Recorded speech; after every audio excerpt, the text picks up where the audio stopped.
dit, le premier et le dernier, oh yeah, qui est mort, est revenu à la vie. The King of Kings, the Lord of Lords. Voici ce que dit, le premier et le dernier, oh yeah, celui qui est mort, yeah, est revenu à la vie. Bien-aimés dans le Seigneur, je vous salue fraternellement au nom de l'incomparable grand Seigneur Jésus-Christ, notre Maître, l'unique époux de l'Église et l'unique Créateur que nous avons. Qu'il vous bénisse encore et toujours. Merci à vous tous qui aimez la saine doctrine de Christ. Merci à vous tous qui aimez les Écritures. Merci à vous tous qui êtes disciples de l'unique Seigneur Jésus-Christ. Qu'il vous consolide la foi. Mais bien aimés, vous qui êtes déjà habitués de suivre cette série intitulée « Série Mieux comprendre les lettres de notre bien-aimé, le frère Paul ». Vous qui suivez déjà cette série depuis très longtemps, nous croyons que vous comprenez maintenant les choses comme l'un de nous. Que le Seigneur vous bénisse, qu'il vous renouvelle encore la compréhension afin de voir les Écritures au clair avec précision. Nous venons dans cette série, mes frères, afin d'expliquer à l'épouse du Seigneur le langage utilisé par notre bien-aimé, le frère Paul. Parce qu'on a toujours dit, mes frères, que le français de la Bible est différent avec le français qui est parlé à la maison. Le français de la Bible est différent avec le français de la Sorbonne. Donc, il ne faut pas comprendre, il ne faut pas croire que parce que tu as étudié à la Sorbonne, alors tu vas comprendre le langage de la Bible. Non, frère. Il ne faut jamais croire que parce que tu as étudié à l'université d'Harvard, alors tu vas comprendre le langage utilisé dans les Écritures. Non, frère. Tu peux avoir le doctorat à partir de l'université Harvard, la Sorbonne. Mais le langage de la Bible est différent avec le langage des hommes. Voilà pourquoi Jésus a dit, « Père, je te loue de la manière que tu as caché ces choses aux sages, aux intelligents du monde, mais tu les as révélées aux enfants. » Mais qui sont les enfants? Les enfants sont les disciples de Christ. Les sages et les intelligents de ce monde, ce sont les personnes qui se prennent intellectuelles parce que, bon, il a un doctorat de Harvard. Moi, j'étais à la Sorbonne. Hein, frère? C'est très important de comprendre les choses pareilles.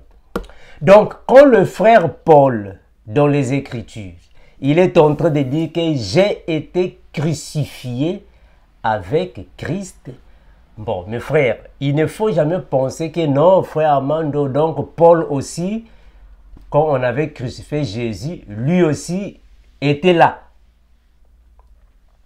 Il ne faut pas penser que Paul était en train de dire que quand on avait crucifié Jésus, lui aussi était là à Golgotha. Il ne faut jamais comprendre que non, parce que Paul aussi, quand on avait crucifié Jésus, alors Paul aussi, on l'a crucifié. Non, frère, c'est le langage de la Bible, non? Donc, quand le frère Paul dit que je porte sur mon corps les marques de Jésus, Christ, je porte sur mon corps les marques de Christ. Il ne faut jamais croire que parce que Paul a dit cela, alors sur le corps de Paul, il y avait les marques de Christ. C'est un langage, non? Ça va, mes frères? C'est un langage de la Bible. Parce que nous comprenons que tout disciple de Christ, je répète, tout vrai disciple de Christ porte les marques de Christ sur son corps. Tout disciple de Christ a été crucifié avec Christ sur la croix. Tout disciple de Christ a les marques des clous avec lui sur le corps. C'est un langage. Hein, frère, c'est un langage là. Vous allez dire, frère Armando, maintenant montre d'abord tes mains. Où est-ce qu'il y a des clous? Non, c'est un langage. Donc, la Bible a un langage. La Bible a son langage. Donc, il ne faut pas comprendre le langage de la Bible comme si c'était le français de la maison. Parce que nous comprenons que même les démons connaissent que un vrai disciple de Christ a les marques sur le corps. Voilà pourquoi il y a eu quelques exorcistes dans Actes des Apôtres chapitre 19. Quelques exorcistes, ils étaient en train de chasser un esprit malin. En chassant l'esprit, ils ont dit, bon, l'esprit, tu dois quitter. Nous te chassons au nom de Jésus que Paul prêche. Ah, mes frères. Au nom de Jésus que Paul prêche, nous vous chassons. Les démons ont dit, oh, mais nous connaissons qui est Jésus. Et également, on connaît qui est Paul. Mais vous, qui êtes-vous? Ah, donc on comprend que le frère Paul avait l'image. Quand les démons ont vu, ils ont senti qu'en réalité, Paul a l'image de Christ. Paul porte les marques de Christ en lui. Ils disent que, bon, nous connaissons qui est Jésus. On sait qui est Paul. Mais vous, qui êtes-vous? Donc, Paul porte les marques de Christ en lui. Tout vrai disciple porte les marques. Voilà pourquoi quand on a amené Jésus dans la cour du souverain sacrificateur, Pierre était en train de suivre derrière. Pierre suivait derrière quand on a amené Jésus. Arrivé dans la cour, on a dit, oh, mais toi là, on te connaît. Toi, tu étais avec le monsieur. Dis non, moi je ne connais pas ce monsieur. Je les ai jamais vus, moi. Je ne le connais pas. Or, Pierre oubliait qu'il avait les marques de Christ en lui. Hein, frère? C'est comme ça qu'on voit les Écritures. Donc, Pierre oubliait qu'il avait les marques de Christ en lui. Parce que nous comprenons qu'avoir les marques de Christ signifie tout simplement être rempli de l'esprit que Christ porte. Voilà pourquoi dans Apocalypse chapitre 3, le verset 20, la Bible a dit, « Voici, je me tiens à la porte et je frappe. Si quelqu'un entend ma voix, ouvre, j'entrerai. » Ah, donc quand Jésus entre dans toi, les démons aussi vont commencer à te voir. Oh, mais moi je vois Jésus, mais je vois aussi Armando. Ah, mais oui. Donc toutefois, quand les démons te voient, ils voient Jésus. Parce que tu portes les marques des clous.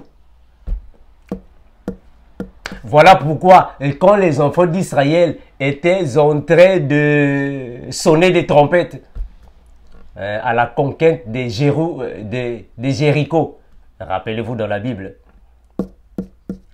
il y avait la prostituée Rahab qui avait pris une corde et l'a mis là-bas, tord à la fenêtre. La corde avait la couleur rouge. Elle a mis la corde sur la fenêtre. Quand on a commencé à faire la sélection. Donc l'esprit a vu, ah, ici dans cette maison, donc la maison porte les marques des clous de Christ. C'est un langage, hein frère, c'est un langage. Voilà pourquoi le jour de la Pâque dans Égypte, le Seigneur a dit à Moïse, tu vas dire aux enfants d'Israël, vous allez prendre le sang de l'agneau, vous allez mettre sur le poteau et les linteaux de la porte. Quand je passerai, l'ange destructeur ne touchera pas vos maisons, il va passer outre. Donc, toute maison qui a les marques de Christ, ce sont les maisons qui ont été sauvées. Ça, ce n'était que l'ombre. Ça, c'est dans l'ombre. Hein, frère? Parce que nous comprenons que le sang de Christ, ce sont les marques de Christ. Ça, c'est dans l'ombre. Donc, pendant la conquête de Jéricho, la prostituée Rahab, à cause de la corde rouge ou le tissu rouge dans d'autres versions des Bibles, elle avait été sauvée. Donc, le tissu rouge là, c'est la présence du Seigneur. Donc, le sang rouge sur les poteaux et les linteaux, c'est la présence de Christ.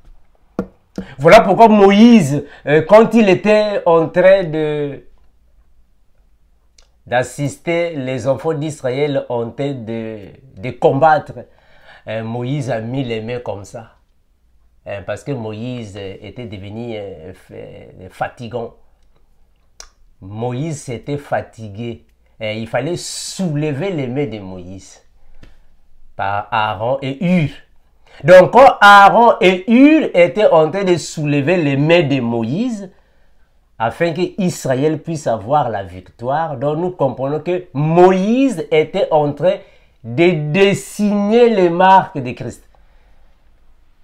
Donc, toute personne qui a le Saint-Esprit en lui, automatiquement, il porte les marques de Christ.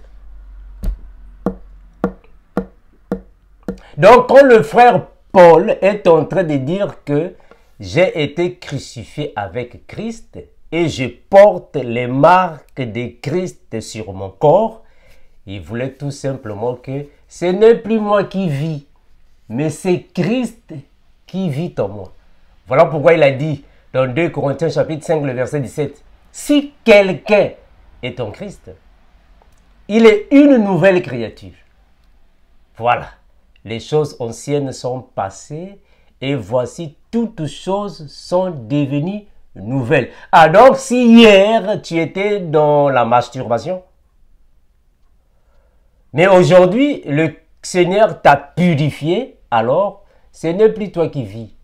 Tu portes maintenant les marques des coups de Christ en toi. Voilà pourquoi Jésus, quand il meurt, il est parti. Il ressuscite, il revient vers les apôtres. Dites-moi, Thomas, toi, tu dois venir pour toucher. Tu dois toucher du doigt. Thomas a touché du doigt les autres. Oh, mon Seigneur et mon Dieu, les voilà.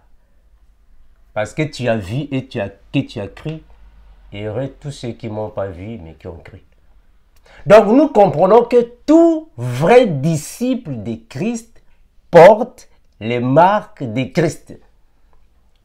Tout vrai disciple de Christ a l'image de Christ.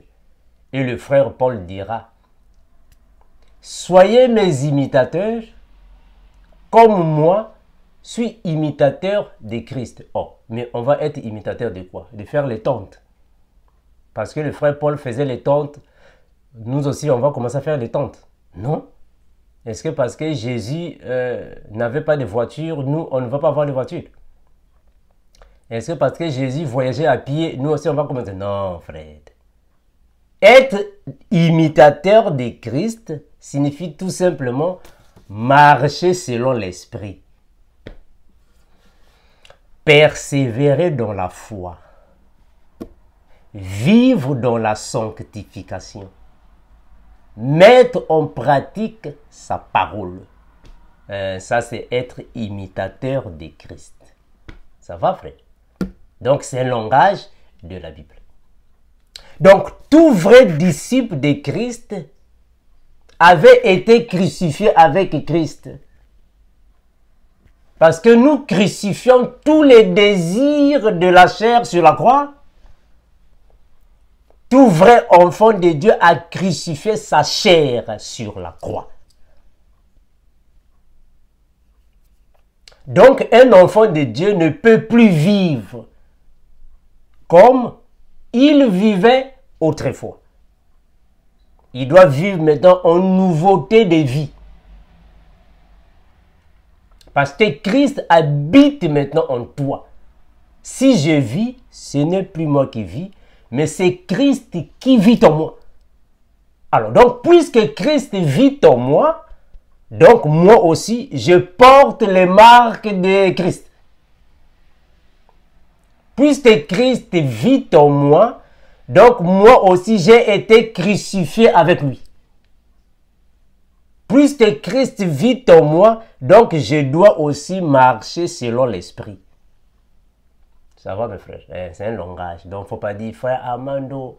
Donc le frère Paul aussi, on l'avait crucifié avec Christ. Non frère, c'est un langage. Non? Ça va mes frères, c'est un langage. Donc quand les esprits démoniaques nous attaquent, quand les sorciers viennent nous attaquer, quand les forces ténébreuses nous attaquent, quand toute personne méchante nous attaque, nous fait du mal, nous persécute, nous crée des pierres d'achoppement, en réalité, ce n'est pas nous qu'il voit, mais il voit celui qui est en nous, parce que c'est lui qui combat. Voilà pourquoi la Bible a dit, gardez silence, moi, je combattrai pour vous. Ah, donc il est déjà en nous, donc c'est lui qui combat. Voilà pourquoi quand le diable vient, il voit déjà, voilà. Il verra le sang de Christ spirituellement en toi. Hein, frère? Très important. Mais frère, on va lire quelques versets bibliques afin que nous puissions comprendre le langage de la Bible. On va lire quelques versets bibliques afin que nous puissions comprendre les lettres du frère Paul. Nous sommes dans Galates, chapitre 2, le verset 20. Galates 2, 20. Que disent les Écritures? Que disent les Écritures? Galates, chapitre 2, le verset 20. C'est notre passage de base. Je suis dans la version seconde 21. Pour ceux qui ont la même version que moi. Version seconde 21. Galates 2, 20. La Bible va déclarer. J'ai été crucifié avec Christ. Ce n'est plus moi qui vis. C'est Christ qui vit en moi. Et c'est que je vis maintenant dans mon corps, je le vis dans la foi au Fils de Dieu qui m'a aimé et qui s'est donné lui-même pour moi. Donc, mes bien-aimés, on venait ici d'expliquer ce que le frère Paul voulait en réalité dire. Que j'ai été crucifié avec Christ. C'est ce qu'il voulait en réalité dire en d'autres termes ou en peu de mots. Il voulait dire tout simplement que je suis imitateur de Christ. Donc, puisque j'ai été crucifié avec lui, puisque je suis son imitateur, donc je dois alors m'accaparer de ses souffrances. Je dois vivre comme lui. Voilà pourquoi le Seigneur a dit, si quelqu'un veut venir après moi, qu'il renonce à lui-même, qu'il se charge de sa croix et me suit. Ah, donc on comprend que tout vrai disciple de Christ aussi a sa croix. Tout vrai disciple aussi doit prendre sa croix et aller avec sa croix. Puisque nous avons aussi une croix, donc nous avons été crucifiés avec lui. Attention, nous ne sommes pas comme les protestants, hein, mes frères. Nous ne sommes pas comme les protestants. Nous ne sommes pas comme les catholiques. Hein, il faut maintenant chercher une croix en bois. Pour commencer à mettre ici, vous allez mettre ici une croix en bois.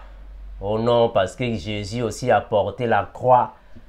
Nous aussi, nous allons porter la croix. C'est que vous n'avez pas compris. Mais frère, vous savez... ah, bébé. Mais frère, on vous a toujours dit, le français de la Bible n'est pas le français de la maison. Le français de la Bible n'est pas le français de la faculté. Ce n'est pas parce que Jésus a dit qu'il faut prendre sa croix pour me suivre, alors vous irez maintenant acheter des croix en bois. Mes frères, il faut bien comprendre le français de la Bible. Hein. Vous allez maintenant acheter la croix en bois. Tu vas maintenant commencer à marcher avec ça. Oh, mais pourquoi tu as une croix? Oh non, Jésus a dit, si tu veux être son disciple, il faut prendre ta croix. Mes frères, la croix de Christ signifie les souffrances. La croix, c'est le symbole des souffrances. La croix, c'est le symbole des persécutions. La croix, c'est le symbole des tribulations. Prendre sa croix et marcher avec sa croix signifie tout simplement accepter les persécutions, les souffrances, les tribulations et continuer dans la foi, persévérer dans la foi avec ta croix. La croix est le symbole des souffrances. Quand tu viens à Christ, tu acceptes les souffrances. Voilà pourquoi Jésus a dit, si quelqu'un veut me suivre, qu'il renonce à lui-même. Hein, frère? Donc, il ne faut pas aller chercher une croix. Alors, tu vas commencer à te promener avec une croix. Comme Django. Vous connaissez Django? Django, c'est un film. C'est un film que nous assistions dans les années passées quand on était encore très jeunes là. Donc, l'acteur en question, Django, il se promenait avec son cercueil, partout là où il partait, avec son cercueil. Mais donc vous êtes devenus des Django dans le Seigneur. Donc partout là où tu vas avec ta croix. Que le Seigneur vous aide, hein? Que le Seigneur vous aide. Mes frères, on va lire notre passage de base. Galates chapitre 2, le verset 20. La Bible déclare ainsi. J'ai été crucifié avec Christ. Ce n'est plus moi qui vis, c'est Christ qui vit en moi. Et ce que je vis maintenant dans mon corps, je le vis dans la foi au Fils de Dieu qui m'a aimé et qui s'est donné lui-même pour moi. Voilà. Donc, on va prendre un autre passage, mes frères. Nous sommes dans Galates chapitre 5, le verset 24. Galates 5, 24. Ça, c'est le verset qui correspond au langage qu'il va utiliser là-bas. Le verset qui correspond à ce qu'il était en train de dire dans Galates 2, 20. Galates chapitre 5, le verset 24. Il va dire ainsi. Ceux qui appartiennent à Jésus-Christ ont crucifié leur nature propre avec ses passions et ses désirs. Mes frères, est-ce que vous comprenez ce que le frère Paul est en train de dire? Il dit que toute personne en Christ, toute personne qui est nouvelle créature, ont aussi crucifié leur propre nature avec ses passions et ses désirs. Donc, quand le frère Paul est en train de dire en réalité, Christ sur la croix avait été crucifié. Ah, donc on comprend que c'est le corps de Christ qui avait été crucifié sur la croix. Puisque c'est le corps de Christ qui avait été crucifié sur la croix, c'est-à-dire Jésus, donc on avait crucifié Jésus. Or, Jésus était un humain. Jésus est une personne. Donc, on avait crucifié Jésus sur la croix. Puisque c'est une personne, il avait du sang, il avait la chair, il avait l'eau. Donc, nous aussi, nous avons crucifié les désirs et les passions de la chair sur la croix. Donc, Jésus, qui est personne, avait été crucifié sur la croix. Maintenant, nous aussi, nous prenons notre chair, on doit crucifier sur la croix. Attention, on n'a pas dit la chair ici. Hein? On prend les désirs de la chair, les passions de la chair il faut crucifier ça sur la croix. En d'autres termes, il faut les abandonner. Il ne faut pas chercher une croix, tu vas prendre les pointes. Non, frère. Il faut les abandonner. Donc, tout enfant de Dieu a crucifié sur la croix les passions, les désirs de la chair. C'est-à-dire qu'on a abandonné tout. On a laissé ça dans le monde. Parce que ce sont des choses passées. On est devenu des nouvelles créatures. Les choses passées sont restées derrière. Il faut aller maintenant de l'avant. Ça va, frère? Il faut maintenant aller maintenant de l'avant parce que tu as maintenant Christ en toi. Nous vivons en nouveauté de vie. Nous sommes des nouvelles créatures. Bon, maintenant, toi, tu es une nouvelle créature, mais on te croit toujours dans les boîtes de nuit. Qu'est-ce que tu fais là-bas? Qu'est-ce que tu fais dans le boîte de nuit? Si réellement, tu avais été crucifié avec Christ, oh, mais comment est-ce que tu es dans la pornographie? Hein, frère? Prenons les écrits. Prenons Colossiens. On va lire dans Colossiens chapitre 1er, le verset 24. Colossiens chapitre 1er, le verset 24. La Bible va dire ainsi. Je suis dans la version seconde 21. Colossiens 1, 24. La Bible va dire ainsi, mes bien-aimés.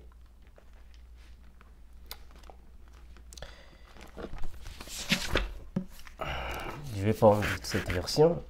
Version seconde 21, comme je disais. Colossiens chapitre 1er, le verset 24. La Bible va déclarer ainsi. Je me réjouis maintenant dans mes souffrances pour vous et je supplée dans ma vie à ce qui manque aux peines infligées à Christ pour son corps, c'est-à-dire l'Église. Donc, le frère Paul est en train de confirmer en réalité les souffrances font partie de la joie d'un enfant de Dieu dont la foi afin de marcher avec. Donc, un enfant de Dieu qui est en train de souffrir à cause de sa foi, il doit se réjouir. Parce qu'il a déjà la croix avec lui. Il porte déjà la croix de Christ. Donc il ne peut plus rester là à réclamer. Parce que tu portes déjà la croix avec toi. Ça va mes frères? Tu portes la croix avec toi. Tu portes Christ en toi. Tu as l'esprit de Christ en toi. 1 Thessaloniciens. Prenons 1 Thessaloniciens chapitre 3, le verset 1 à 3. 1 Thessaloniciens, je suis dans la version seconde 21. 1 Thessaloniciens 3, 1 à 3, qui nous dit les Saintes Écritures. C'est pourquoi, ni non plus, nous avons jugé bon de rester seuls à Athènes et vous avons envoyé, et nous vous avons envoyé, notre frère Timothée, serviteur de Dieu, et notre collaborateur dans l'évangile de Christ, pour vous affermir et vous encourager dans votre foi, afin que personne ne soit ébranlé au milieu des difficultés présentes. En effet, vous le savez vous-même, c'est à cela que nous sommes destinés. Le frère Paul est en train de confirmer que nous, qui sommes dans la foi, nous, enfants de Dieu, puisque nous avons déjà été crucifiés avec Christ, puisque nous portons déjà notre croix, donc nous sommes destinés aux souffrances. Donc, tout enfant de Dieu qui croit être en réalité un disciple, c'est-à-dire toute personne qui croit être disciple de Christ, doit déjà se mettre en lui qu'il est destiné alors aux persécutions, aux souffrances, aux difficultés, parce qu'il porte la croix de Christ. Il avait été crucifié avec Christ. Donc les souffrances de Christ doivent être pareilles à nos souffrances dans la foi. Attention, on n'a pas dit la souffrance d'aller soulever les sacs de ciment. On n'a pas dit ici les souffrances d'aller soulever les briques. Tu soulèves les briques, tu dis, ah, ça, ce sont les souffrances de Jésus. Non, frère. Tu vas soulever les casiers, tu dis que non, ça, ce sont les souffrances de Christ. Non. Les souffrances de Christ ici, c'est par rapport à la foi. C'est par rapport à la foi. Les persécutions, les tribulations, les attaques, les tentations, les difficultés à cause de ta foi. C'est ça les souffrances en Christ. C'est ça les souffrances en Christ. Le combat spirituel. C'est ça les souffrances en Christ. Donc toute souffrance qui a pour origine la foi. C'est ça la souffrance de Christ. Ça va, frère? Donc, il ne faut pas dire, mon frère, moi, je suis parti voler quelque part, on m'avait bastonné là-bas, donc toutes les souffrances que j'ai eues à traverser là-bas, c'est à cause de la foi. Non, frère. Ça, c'est quoi? Tu vas dire, non, frère Armando, moi, je suis une femme mariée, j'ai maintenant 5 enfants. J'ai 6, j'ai 7 enfants, 8, 10, 15 enfants. Et tous les enfants que je traverse, les souffrances avec les enfants, ce sont les souffrances dans la foi. Non, frère. Non, ma soeur. Ça, c'est quoi ça? Les souffrances en Christ, ce sont les difficultés que tu traverses à cause de ta foi. Parce que tu as la croix avec toi. Hein, frère, prenons encore un autre passage. Nous sommes dans 2 Timothée. Regardez. 2 Timothée chapitre 3, le verset 12. 2 Timothée chapitre 3, le verset 12. La Bible va déclarer ainsi.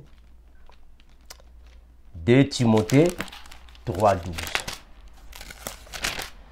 Version second 21. 2 Timothée 3, 12, la Bible déclare ainsi. La Bible va déclarer ainsi. Du reste, tous ceux qui veulent vivre avec piété en Jésus-Christ seront persécutés. Tous ceux qui veulent vivre avec piété en Christ seront persécutés. Ah, mais oui, frère. Parce que tu portes les marques de Christ en toi. Tu as été crucifié avec Christ. Donc, c'est tout à fait normal que tu traverses les persécutions. C'est tout à fait normal que tu traverses les difficultés. Parce que tu as la croix. Tu marches avec la croix. Tu vis avec la croix de Christ. Tu as les marques de Christ en toi. Donc les souffrances, les persécutions, les tribulations, les difficultés sont destinées à nous. À cause de la foi. Actes des Apôtres, chapitre 14. Actes des Apôtres, chapitre 14, le verset 21 à 22. Actes des Apôtres, chapitre 14, le verset 21 à 22. Actes 14, 21 à 22, la Bible déclare ainsi. La Bible déclare ainsi. Après avoir évangélisé cette ville et fait un certain nombre de disciples, ils retournèrent à Lystre et à Icône et à Antioche. il fortifiait l'esprit des disciples, les encourageait à persévérer dans la foi en disant, c'est avec beaucoup de difficultés qu'il nous faut entrer dans le royaume de Dieu. Ah mais oui mes frères. Ah mais oui. Tu as été crucifié avec Christ. Donc c'est avec beaucoup de tribulations, beaucoup de persécutions, il te faudra entrer dans le royaume. Donc les difficultés, les tribulations, les souffrances font partie de la croix, de ta marche. Donc tout enfant de Dieu qui reçoit Christ dans sa vie, automatiquement, il porte les marques de Christ. Le comportement doit refléter Christ. Le caractère doit refléter Christ. Donc on doit voir Christ en toi. La façon de parler,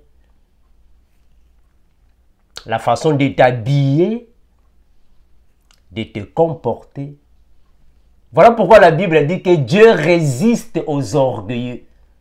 Si tu es orgueilleux, Dieu va te résister. La douceur. Hein frère? Et attention, la douceur ici, ce n'est pas comme en français. Je vais faire aimer Dieu. Non frère, attention. Hein frère? Il faut comprendre les Écritures, ça va, mes frères?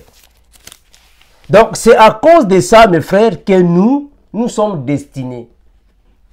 Tout vrai disciple de Christ avait été crucifié avec Christ.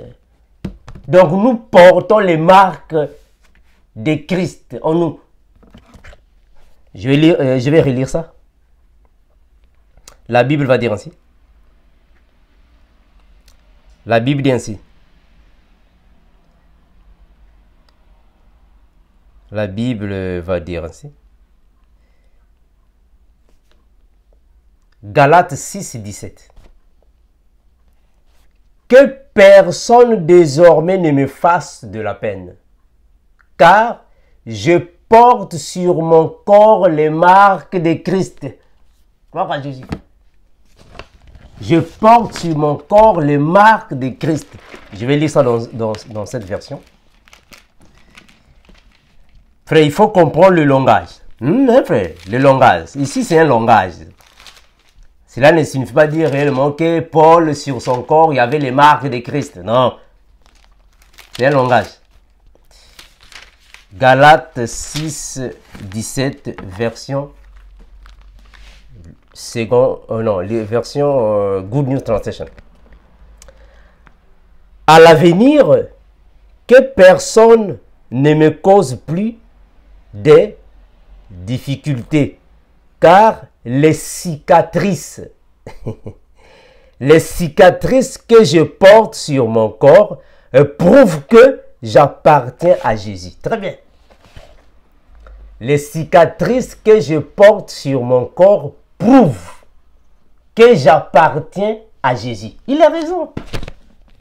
Hein, frère, il faut comparer les versions des Bibles, hein, mes frères, pour avoir un autre vocabulaire. C'est bon, non? Je porte les marques des clous ou les marques de Christ en moi. En d'autres termes, si je porte les cicatrices sur mon corps, cela prouve que j'appartiens à Jésus. Mais oui. Gloire à Jésus. Donc, mes frères, il n'y a que celui qui appartient à Christ qui peut prouver ces choses. Si quelqu'un n'appartient pas à Christ, il ne peut pas les avoir. Ça va? Voilà. Donc, tout chrétien, vrai chrétien, bien sûr, tout vrai disciple de Christ porte les marques de Christ en lui. Porte les cicatrices de Christ. En d'autres termes, nous portons le comportement de Christ. Nous portons le caractère de Christ. Nous portons l'esprit de Christ. L'identité de Christ. On porte ça. Hein, mes frères? Regardez, je vais prendre Actes des Apôtres. Vous allez comprendre ici réellement que nous portons l'identité. Mes frères, un vrai disciple de Christ porte l'identité de Christ. C'est ça les cicatrices de Christ.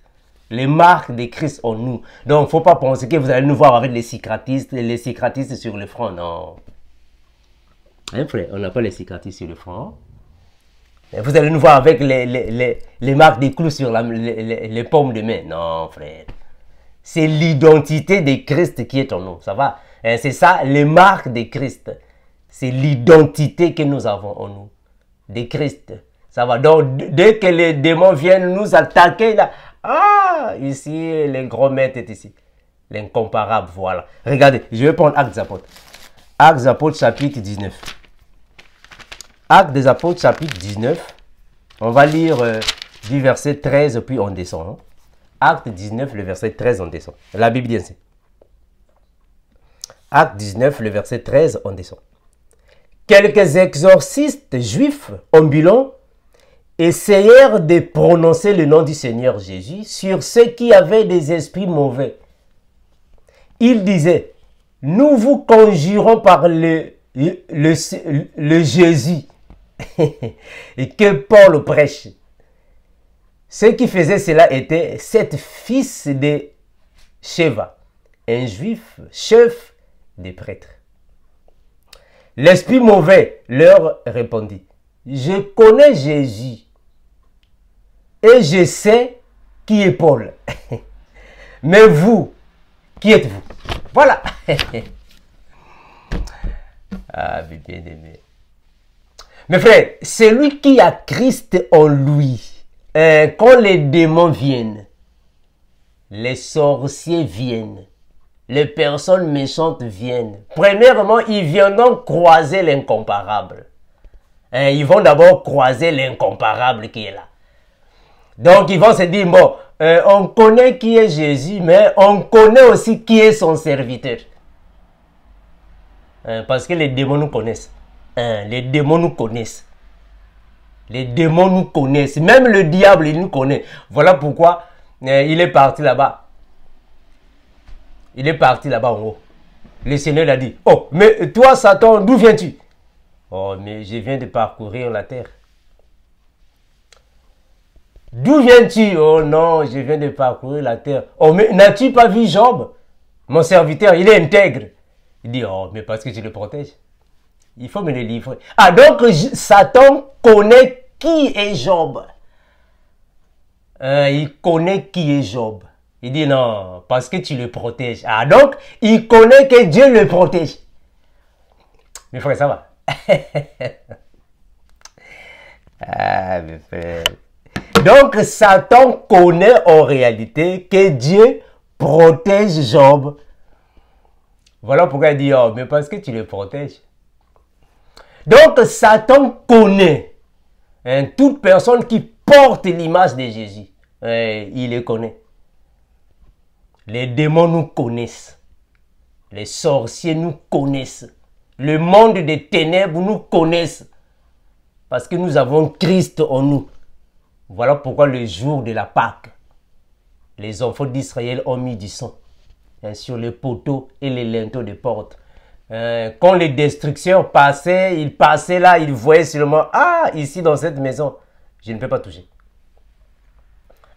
Ici dans cette maison, ici, je ne peux pas toucher. Mais pourquoi? Mais parce qu'ils voient. Mes frères, ils voyaient l'incomparable. L'incomparable est là, il faut passer outre. Donc, ils connaissent. Ils connaissent, frère.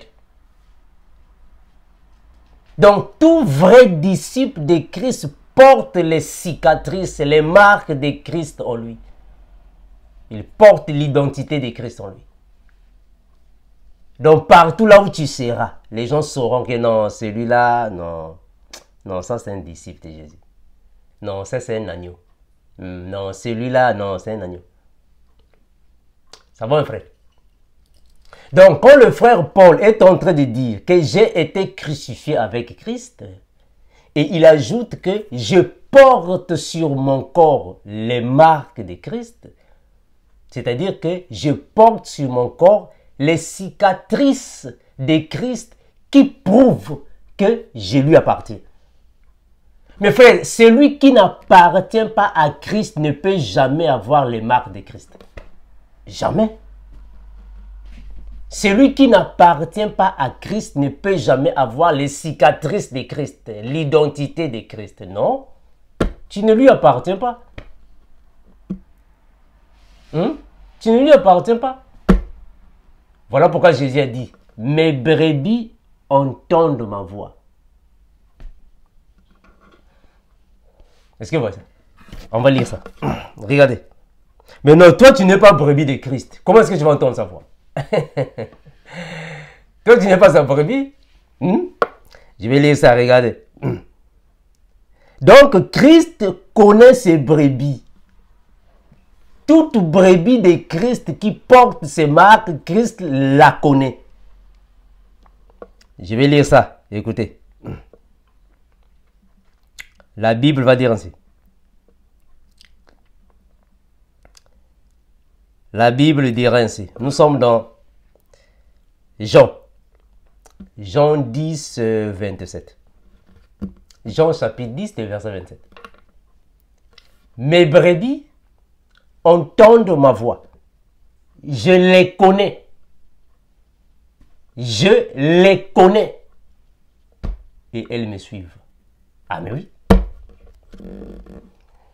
Donc, toute brebis du Seigneur est connue par le Seigneur et porte l'identité de son maître. Toute brebis du Seigneur porte l'identité de son maître. Hein, frère? Voilà pourquoi il y a certains animaux, comme vous voyez l'animal, l'animal porte un boucle d'oreille. On a écrit là-bas le nom de son maître. Hein, voilà. Donc l'animal porte l'identité de son maître. Ça va, frère? Ah, les Écritures. Donc tout animal que le maître va recevoir, il va lui écrire son nom. On te met un boucle d'oreille T, on écrit là-bas Jésus-Christ. Donc, partout là où l'animal va, on va seulement voir l'oreille de l'animal. Ah non, cet animal appartient à celui-là. Ah voilà. Donc, tout animal porte l'identité de son maître. Voilà pourquoi il est dit dans la Bible, je vous ai donné le pouvoir. Voilà. Je vous ai donné le pouvoir. Donc, le pouvoir que nous recevons, c'est le pouvoir de Christ. Il nous donne le pouvoir. Donc, quand les sorciers viennent, les démons viennent, les esprits impurs, le monde des ténèbres, ceux qui sont dans les sciences néfastes viennent, ils viennent croiser le pouvoir de Christ. Ils viennent croiser le pouvoir de Christ. Comme dernièrement, j'étais en train de dormir, quelques-uns sont venus. Ah, Jésus, tu es incomparable. Ah, mon frère, vous avez déjà vu comment est-ce que les sorciers prennent la fuite, hein? Ah, frère. Vous avez déjà vu comment est-ce qu'ils prennent la fuite? Frère, celui qui a Christ porte les marques de Christ. Donc, même si tu partais dormir, donc pendant que tu es en train de dormir, tu es là en train de bouillonner. Parce qu'il est là, Christ est là. On porte les marques de Christ. Même dans le cercueil, ceux qui pratiquent la nécromancie ne peuvent pas s'approcher. Ils vont prendre la fuite. Hein, frère? Ils vont prendre la fuite. Donc, j'ai été crucifié avec Christ signifie tout simplement que il porte en lui les marques de Christ. Il porte en lui les cicatrices qui prouvent que réellement il appartient à Christ.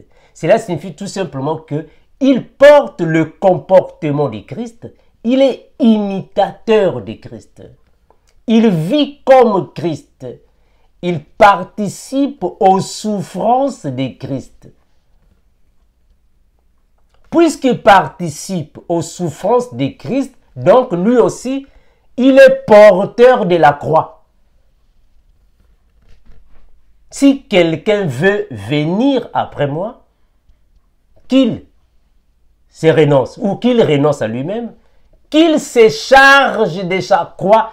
Mes frères, vous allez comprendre que Jésus a même dit que tu dois te charger de ta croix chaque jour. Ah, c'est pas facile, hein? Oh, regardez, je pense à Luc. Luc chapitre 14, regardez. Luc chapitre 14. C'est que le frère Luc a dit ici, mes frères, c'est encore grave. Hein? Luc chapitre 14. On va prendre le verset... Luc chapitre 14, prenons le verset 27. Regardez. La Bible dit ainsi. Et quiconque ne porte pas sa croix et ne me suit pas, ne peut être mon disciple. Ah, mes frères,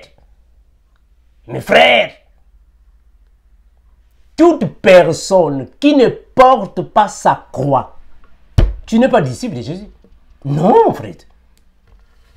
Un disciple de Christ, c'est celui qui porte sa croix.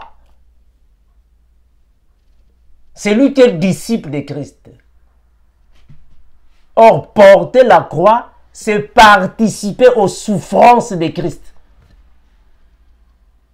Or, porter la croix, c'est participer aux persécutions de Christ. Porter la croix, c'est participer aux difficultés en Christ, dans la foi. Porter la croix, c'est accepter et participer dans les souffrances de la foi. Persévérer dans la foi, dans les souffrances.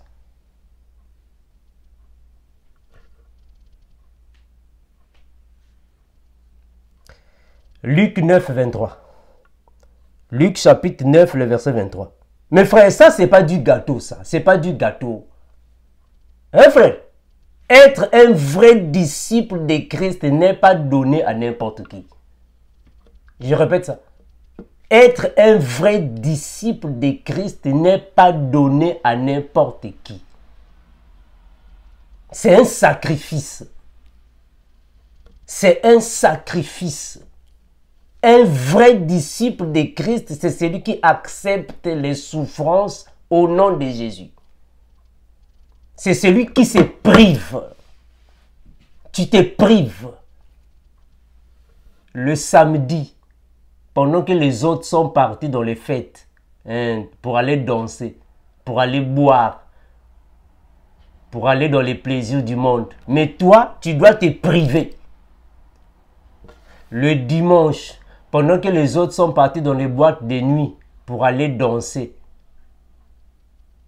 pour aller boire et fumer, faire tout ce qu'ils peuvent faire pour satisfaire leur corps. Mais toi, puisque tu portes la croix de Christ, tu dois te sacrifier.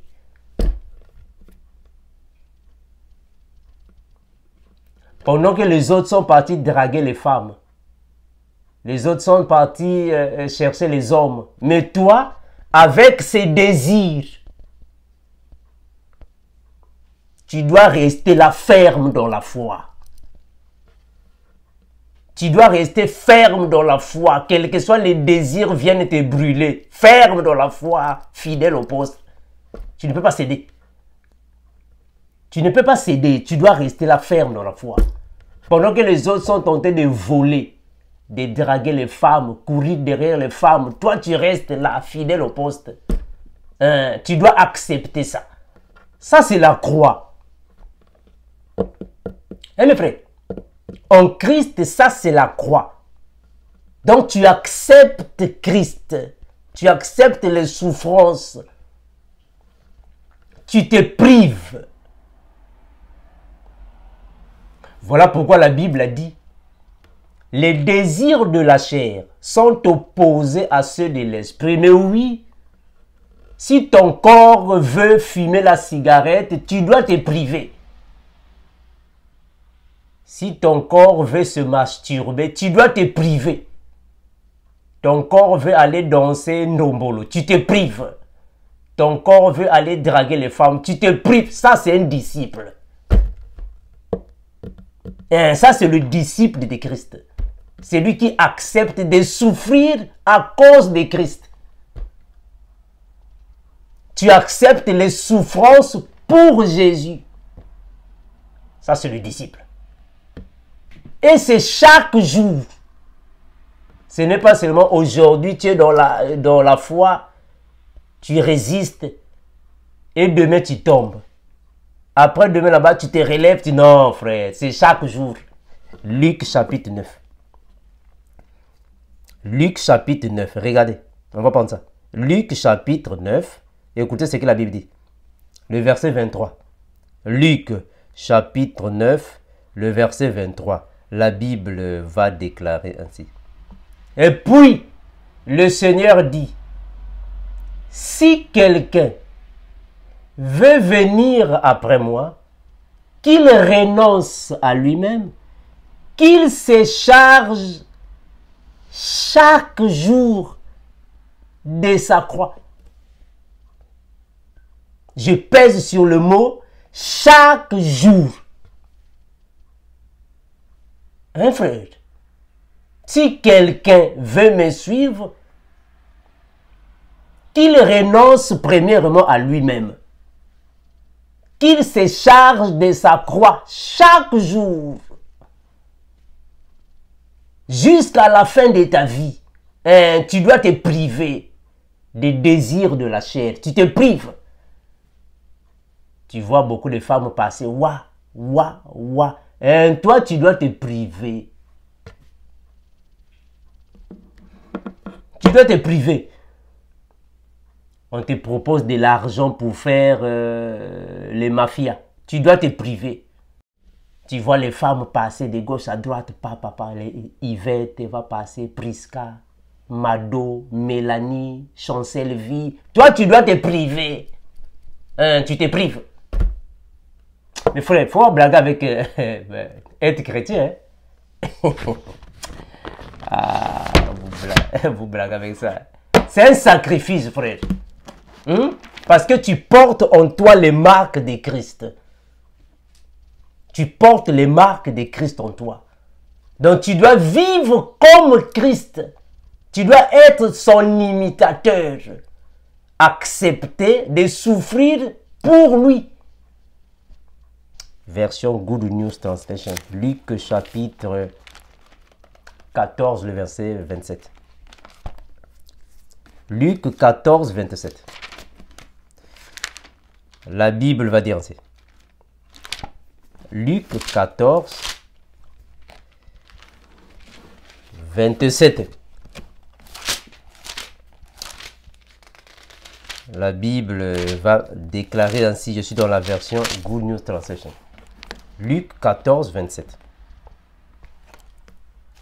La Bible dit ainsi. Gloire à Jésus. La Bible dit ainsi. Celui qui ne porte pas sa croix pour me suivre ne peut pas être mon disciple. Celui qui ne porte pas sa croix pour me suivre ne peut pas être mon disciple. Donc, un disciple de Christ ne peut pas être quelqu'un qui a une foi faible. Aujourd'hui, tu tombes. Demain, tu te lèves. Là-bas, tu tombes. Tu ne peux pas être disciple de Jésus. Non, frère. Tu ne peux pas être disciple de Jésus. Un disciple de Christ, c'est celui qui persévère dans la même position. Si tu es froid, il faut continuer d'être froid. Si tu es chaud, continue d'être chaud. Ce n'est pas aujourd'hui tu es froid, demain tu es chaud, après là-bas tu es tiède, on ne sait pas tu es... Ça se passe. Hein? Luc 9, 23. Luc 9, 23. Luc chapitre 9, le verset 23. Version Good News Translation. Et puis il dit, si quelqu'un veut venir avec moi, qu'il cesse de penser à lui-même. C'est ça, qu'il renonce à lui-même. Qu'il cesse de penser à lui-même. Quand tu viens à Christ, tu oublies ton corps, tu oublies ça. Tu dois satisfaire là-bas, c'est ce que Jésus dit. Donc quand tu viens à Christ, ne pense pas, bon, moi, je vais fumer la cigarette. Oublie ça. Bon, je vais d'abord aller draguer les femmes. Il faut oublier ça. Bon, moi, je dois acheter des voitures chères pour aller impressionner les femmes. Oublie ça. Tu dois oublier toi-même. Tu oublies ça.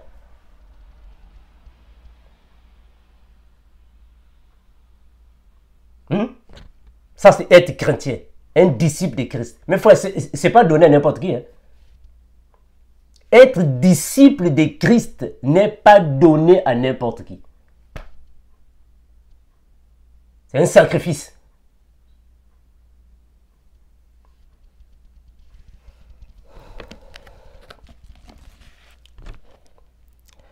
Puis il dit, si quelqu'un veut venir avec moi, qu'il cesse de penser à lui-même. Qu'il porte sa croix chaque jour et me suive. Donc, celui qui n'est pas disciple de Christ n'a pas les marques de Christ. Non.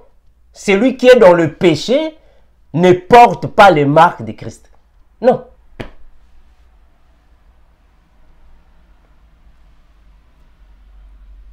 Mes frères, soyons des disciples de Christ comme le mot le dit. Et comme je vous l'ai toujours dit, et je continuerai de vous le répéter, on connaît un arbre, ou soit on reconnaît l'arbre à ses fruits. Tu ne vas jamais chercher de cueillir des tomates sur un papayer. Ça n'a pas de sens. Tu ne vas jamais chercher de cueillir les goyaves sur un avocatier. Non. Le papayer donne des papayes. Oh, mais comment est-ce qu'un papayer va commencer à donner des tomates? Est-ce qu'il y a un sens? Comment est-ce qu'un avocatier va commencer à donner les goyaves? Oh, est-ce qu'il y a un sens? C'est par là qu'on reconnaît les vrais et les faux.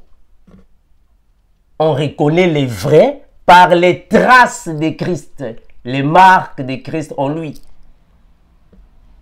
On reconnaît les vrais quand ils portent les cicatrices de Christ en lui. C'est là qu'on dit que réellement, il appartient à l'incomparable grand Seigneur Jésus-Christ.